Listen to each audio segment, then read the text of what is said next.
Get ready for a wild ride. Fasten your seatbelts.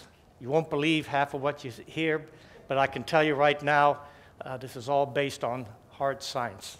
People have always asked me what it is we do. And my simple answer is we try to help people perform at their best when it matters most.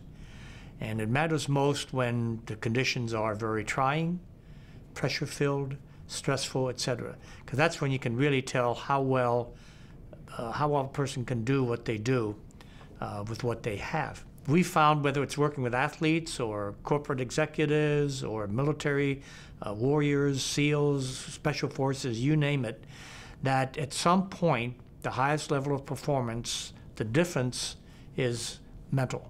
When does it matter the most? In a critical situation.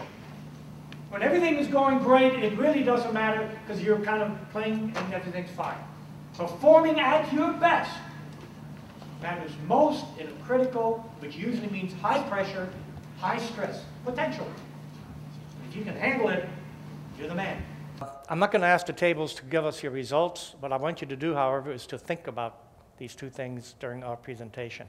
Because I think what you'll see is we'll probably say things that are very different than what you've been discussing at your table. And if not, then please come and join our company. My job is to set the stage, talk a little bit about developing leaders in a VUCA environment. And VUCA is an acronym, which you'll see in a moment.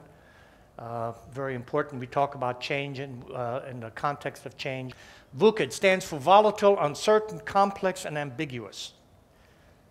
Okay, you look at those four words, yep, that's it. That's the world we're dealing in. This acronym was actually developed at the Army War College a number of years ago. A lot of pretty smart people, both civilian and military, brainstorming what's our world. Now, of course, they're talking about the Army's world look like in the future, although the future is here. So how do we lead in this kind of a world? What is needed is what's on the left side. And you heard some of these words. You heard prior speakers talking about adaptability and flexibility and so forth. Connectivity, self-confidence. One of the things that we discovered in working with corporate people and military people and elite athletes is the issue of confidence. You would think that CEOs and executive vice presidents have all the confidence in the world. Well, that's bull.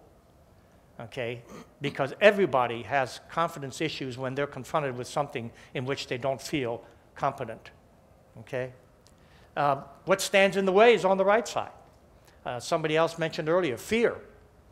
We're all in our comfort zones. We don't like to, humans don't like to get out of a comfort zone. That's just a natural tendency for all of us. Risk aversive, overanalysis. You've heard the phrase paralysis by analysis. Being judgmental about everything instead of just kind of letting it happen. To gain a performance edge, we must be able to grow and retain talent that has these characteristics. Now, there are many of them, but these come from our assessment of what a VUCA world will require in terms of the inner capabilities of not only just a leader, but the talent of our workforce. Clear purpose and mission, confidence, inner strength. You know, we all talk about inner strength, mental toughness, mental strength, etc. But what the hell does it mean? How do you develop it? But we're going to tell you how you develop it in a very systematic, scientific way. We want to teach you not to improve what you pay attention to. We want to teach you to change how you pay attention. Because if you learn to change how you pay attention, you have total control over any kind of situation. Now, to do that, you can only do that by hooking up to the brain. It's not what you know, but how well you learn. Now, you can't talk about how we learn unless you understand the brain. Okay, so welcome to the era of brain science.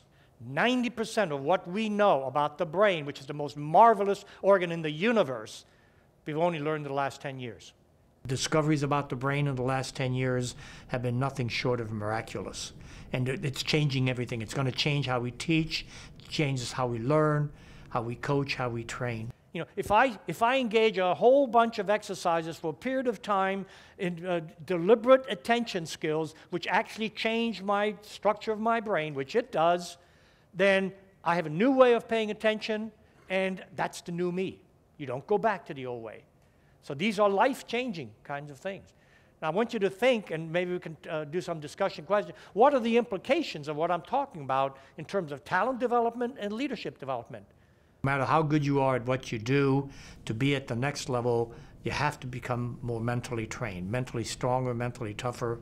And people ask, well, what does that mean? Well, it means developing the skills you already have to a much greater level. For example, attention. I know you're all good at paying attention. And by the way, I meant to say, I know you're all good at these things. But we're not interested in being good. We're interested in being great.